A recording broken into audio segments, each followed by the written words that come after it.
अस्सलाम वालेकुम क्लास। हम डिस्कस कर रहे थे साल्ट्स को। हमने साल्ट्स की प्रिपरेशन पढ़ी, साल्ट की प्रॉपर्टीज़ को डिस्कस किया। आज हम टाइप ऑफ साल्ट को देखने जा रहे हैं। इसमें आपने जहन में रखना है न्यूट्रलाइजेशन रिएक्शन को। हम एक्चुअल में इनकी टाइप्स को नाम भी इसी बेस पर देखते हैं कि न्यूट्रलाइजेशन का रिएक्शन कैसे प्रोसीड हुआ और किस तरह का साल्ट बना हमारे पास। उसको हम डिफरेंट टाइप का नाम देखते हैं, डिफरेंट नाम देते हैं। पहला है नॉर्मल और न्यूट्रल साल्ट। हमने पहले ये जज करना है कि हम इनको नॉर्मल या न्यूट्रल साल्ट्स का नाम क्यों देते हैं।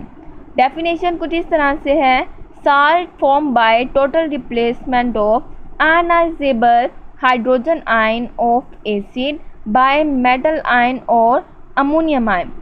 इसमें रिप्लेसमेंट करने की बात हुई है किसकी? हाइड्रोजन आयन की।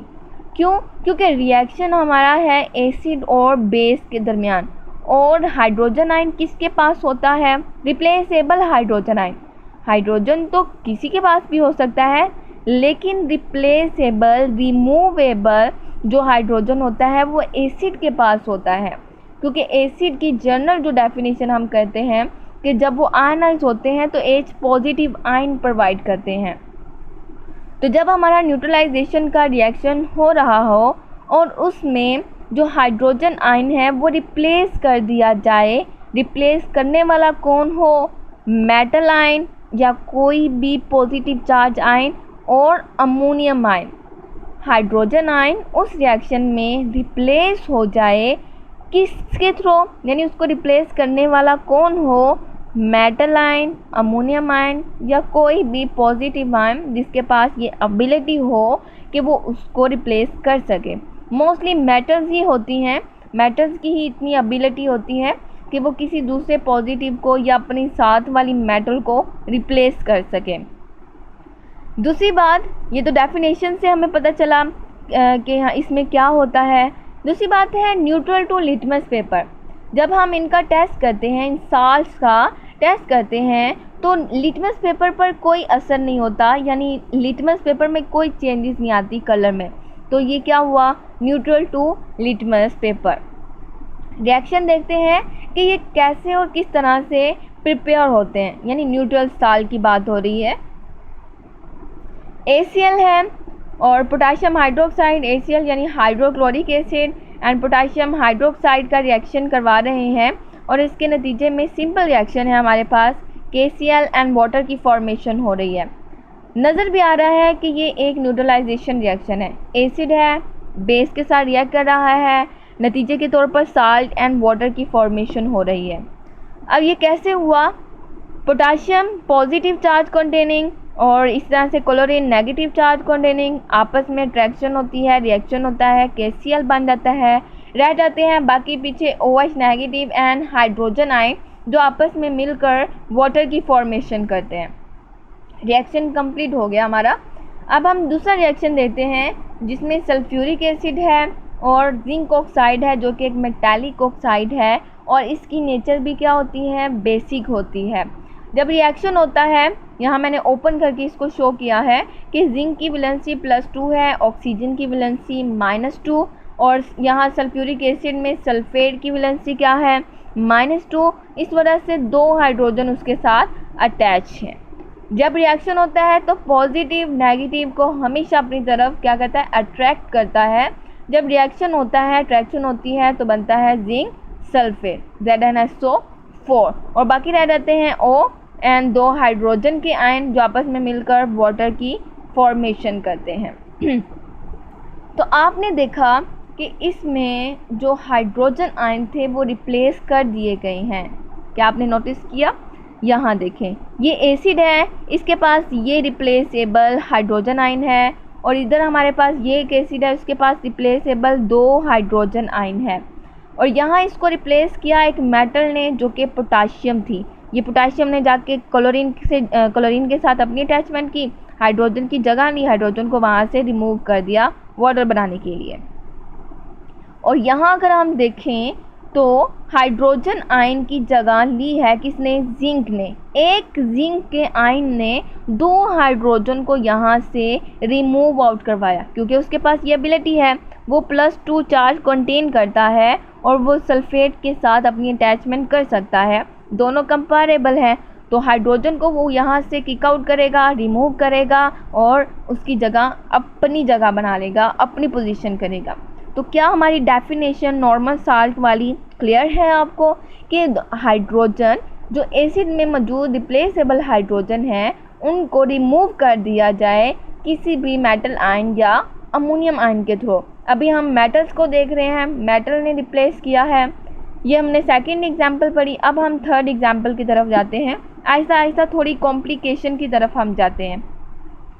हमारे पास एसिड है फॉस्फेरिक एसिड, क्या आपको नज़र आ रहा है फॉस्फेरिक एसिड कहाँ है, यहाँ मौजूद है हमारे पास फॉस्फेरिक एसिड।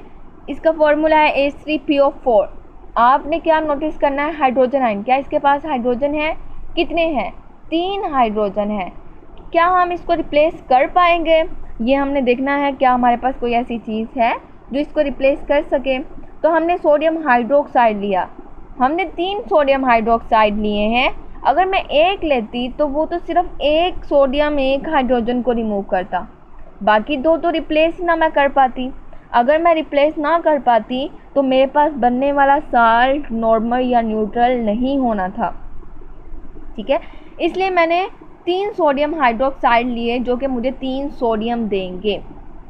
मैंने ओपन करके स्ट्रक्चर इसीलिए शो की है ताकि आपको नज़र आए कि 3 सोडियम हाइड्रोक्साइड लेने का मतलब यही है कि यहाँ 3 हाइड्रोजन को रिमूव कर दिया जाए सोडियम के थ्रू। तो 3 सोडियम हाइड्रोजन को निकाल के फॉस्फेट के साथ जगह बना लेते हैं और बन जाता है सोडियम फॉस्फेट Na3PO4, और बाकी रह जाते हैं ये 3 हाइड्रोक्साइड आयन और 3 ही हाइड्रोजन आयन, और 3 है इसलिए 3 ही वाटर के मॉलिक्यूल बन जाते हैं।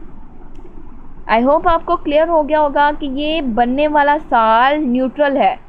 क्यों न्यूट्रल है, क्योंकि ये उस रिएक्शन का नतीजा है जिसमें जो एसिड है उसमें मौजूद सारे के सारे रिप्लेसेबल हाइड्रोजन को रिप्लेस कर दिया गया है एक मेटल के थ्रू। तो बनने वाला साल्ट क्या होगा, न्यूट्रल साल्ट होगा।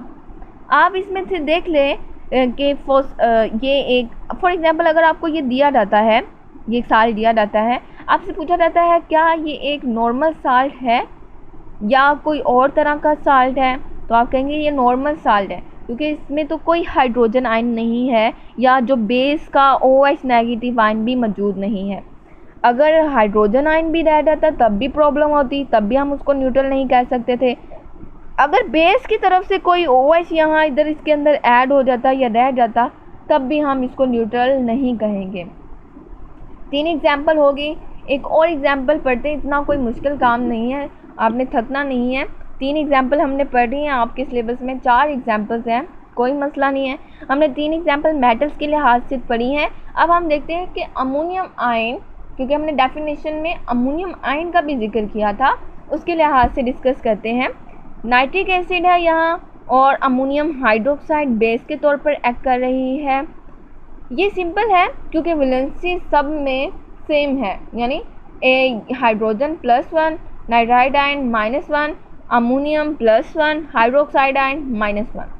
तो यहाँ अमोनियम ये वाला पॉजिटिव +1 इस नेगेटिव को अपनी तरफ अट्रैक्ट करेगा, अमोनियम नाइट्रेट बन जाएगा, और बाकी जो OH और हाइड्रोजन बनेगा वो हमेशा आपने याद रखना है कि वाटर की फॉर्मेशन करनी है, क्योंकि ये न्यूट्रलाइजेशन रिएक्शन है। अगर साल की फॉर्मेशन आपकी यहाँ हो गई है तो बाकी जो चीज़ बच जाएगी या तो वो वाटर बनाएगी, या अगर कोई और चीज़ कार्बोनेट होता तो उसे हम कार्बन डाइऑक्साइड या कोई और गैस बना देते, ठीक है।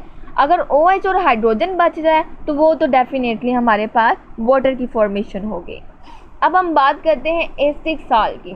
सिंपल, कैसे इसकी डेफिनेशन की जाती है, salt form by partial replacement of replaceable hydrogen ion. कहने का मतलब यह है कि एसिड में 3 हाइड्रोजन आयन मौजूद थे, लेकिन आपने सिर्फ एक ही उसमें से रिप्लेस किया किसी मेटल के थ्रू, बाकी रह गए 2, यानी साल्ट जब बनता है तो 2 हाइड्रोजन उसके साथ ही मौजूद होते हैं।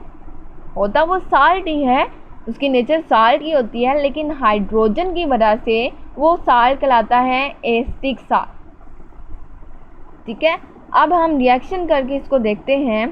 सल्फ्यूरिक एसिड है और हम ले रहे हैं पोटाशियम हाइड्रोक्साइड। अब आपने नोटिस कर लिया होगा कि सल्फ्यूरिक एसिड में तो 2 हाइड्रोजन हैं और पोटाशियम हम एक ही दे रहे हैं और पोटाशियम की वैलेंसी भी +1 है। अब क्या होगा देखिएगा ज़रा कि यहाँ मैंने ओपन करके स्ट्रक्चर इसीलिए शो किया है कि ये 2 हाइड्रोजन हैं और जब रिएक्शन होता है तो एक ही पोटाशियम एक हाइड्रोजन को रिप्लेस कर पाता है। उसको वहाँ से रिप्लेस किया, निकाल दिया और पोटाशियम ने उसकी जगह ले ली। लेकिन और पोटाशियम तो हमारे पास है ही नहीं, और आयन तो है नहीं, और पॉजिटिव आयन तो है नहीं कि जो हाइड्रोजन को रिप्लेस करे, तो वो हाइड्रोजन तो अपनी जगह पर ही प्रेजेंट होता है। तो नतीजे के तौर पर हमारे पास पोटाशियम सल्फाइड, या हम इसे कहते हैं पोटाशियम हाइड्रोजन सल्फेट, इसकी फॉर्मेशन हो जाती है। अब इसको हम, ये जो बना है इसमें आपको हाइड्रोजन नज़र आ रहा है। ये ऐसा साल्ट है जिसमें आपको क्या नज़र आ रहा है, हाइड्रोजन आयन अभी भी प्रेजेंट है। तो ये साल्ट एसिटिक होगा, क्योंकि जब हम इसका लिटमस पेपर पर टेस्ट करेंगे तो ये साल्ट नॉर्मल अपनी न्यूट्रलिटी नहीं शो करेगा, नॉर्मल नहीं होगा, बल्कि ये एसिटिक पीएच शो करेगा। अब इसका मतलब, अब यहाँ से इस बात का भी अंदाज़ा हो जाता है कि सारे के सारे साल्ट न्यूट्रल नहीं होते, पीएच जो है वो न्यूट्रल शो नहीं करते। कुछ साल्ट क्या होते हैं, एसिटिक भी होते हैं और साल्ट बेसिक भी हो सकते हैं। अभी तो खैर हम एसिटिक की बात कर रहे हैं, बाद में हम इसको जो बेसिक साल्ट होते हैं उसको भी डिस्कस करेंगे। बाकी जो आयन बच जाते हैं यानी कि OH नेगेटिव और यहाँ से जो एक हाइड्रोजन रिमूव हुआ था वो आपस में मिलकर वाटर की फॉर्मेशन कर देते हैं। तो यहाँ हमारे पास एसिटिक साल्ट। अब हम मज़ीद देखते हैं मज़ीद एग्जाम्पल, जिसमें है फॉस्फोरिक एसिड और उसी तरह से इसके पास 3 हाइड्रोजन हैं। हमने पीछे इसको डिस्कस किया था, तब हमने 3 सोडियम हाइड्रोक्साइड प्रोवाइड किए थे। यहाँ अमाउंट पे डिपेंड कर रहा है। अमाउंट में अगर हमारे पास 3 होते सोडियम हाइड्रोक्साइड तो हम उन 3 के तीनों हाइड्रोजन को रिप्लेस कर पाते, तो नतीजा कुछ और होता। अभी हमारे पास एक ही सोडियम हाइड्रोक्साइड है, तो क्या होगा, एक सोडियम एक ही हाइड्रोजन को रिप्लेस कर पाएगी। और यहाँ देखें एक सोडियम है, बाकी दोनों हाइड्रोजन वैसे ही एज इट प्रेजेंट हैं, क्योंकि उनको वहाँ से रिमूव करने वाला कोई है ही नहीं, मज़ीद है नहीं। तो NaH2PO4 सोडियम हाइड्रोजन फॉस्फेट, और बाकी हमारे पास क्या बनेगा, वाटर। यहाँ OH नेगेटिव और जो हाइड्रोजन बचा था उन्होंने आपस में मिलकर क्या बना दिया, वाटर। तो ये साल्ट जो बना है इसकी pH क्या होगी, एसिटिक होगी, क्योंकि ये क्या करेंगे, लिटमस पेपर को, जो कि ब्लू लिटमस पेपर है, उसको क्या कर देंगे, रेड कर देंगे। और ये हमने एसिड जो थे उनकी प्रॉपर्टीज़ में भी पढ़ा था। हमारे पास बनने वाले साल्ट क्या हैं, एसिटिक साल्ट। फिर वो कहते हैं बल्कि हमारे पास एक तरीका है कि ये एसिटिक साल्ट को हम न्यूट्रल में भी चेंज कर सकते हैं। सिंपल तरीका है कि अगर यहाँ हमारे पास 2 हाइड्रोजन रिप्लेस करने थे, आप इसको रिप्लेस करने के लिए सोडियम हाइड्रोक्साइड मज़ीद 2 बढ़ा दें। मतलब ये कि इसका रिएक्शन मज़ीद 2 सोडियम हाइड्रोक्साइड के साथ करवा दें, तो वो 2 सोडियम हाइड्रोक्साइड उसमें से सोडियम इनको रिमूव कर देगा। चलें देखते हैं ये किस तरह से होता है। पहले हम ये पोटाशियम वाला जो साल्ट है इसको देखते हैं। यहाँ हमारे पास पोटाशियम हाइड्रोजन सल्फेट जब पोटाशियम हाइड्रोक्साइड के साथ रिएक्शन शो करता है, यानी वही हमने साल्ट बेस यूज़ की है, वही बेस, क्योंकि हमारे पास यहाँ सेम मेटल की ज़रूरत है। चेंज भी हो सकते हैं, लेकिन रिएक्शन जो है वो हमारे लिए यही सूटेबल होगा अगर हम वही बेस यूज़ करें। तो मज़ीद हमने अमाउंट बढ़ा दी, इसी के अंदर पोटाशियम हाइड्रोक्साइड जब प्रोवाइड किया तो यहाँ से हाइड्रोजन रिमूव हो जाएगी। इस हाइड्रोजन का जो रिएक्शन है वो OH के साथ हो जाएगा और वो वाटर बना देंगे, और ये जो K है इस हाइड्रोजन की जगह ले लेगा। हुआ यही था कि जो पोटाशियम था उसने हाइड्रोजन को रिप्लेस किया था और पोटाशियम ने जगह ले ली हाइड्रोजन की, K2SO4 पोटाशियम सल्फेट बन गया, और जो हाइड्रोजन निकला था उसने OH के साथ रिएक्ट करके वाटर की फॉर्मेशन कर दी।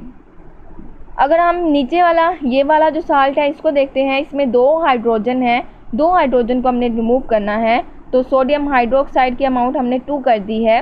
तो इसी तरह से दो सोडियम के आयन 2 हाइड्रोजन को रिप्लेस करेंगे, उनकी जगह ले लेंगे और हमारे पास Na3PO4 यानी कि सोडियम फॉस्फेट की फॉर्मेशन हो जाएगी। और जो हाइड्रोजन यहाँ से 2 हाइड्रोजन निकले थे, 2 ही OH नेगेटिव आयन निकले थे और इसी तरह से 2 वाटर के मॉलिक्यूल यहाँ बन जाते हैं। यानी कि हमने एसिटिक साल्ट को तो देखा, लेकिन हमने ये भी देखा कि हम एसिटिक साल्ट को नॉर्मल साल्ट में कैसे कन्वर्ट कर सकते हैं।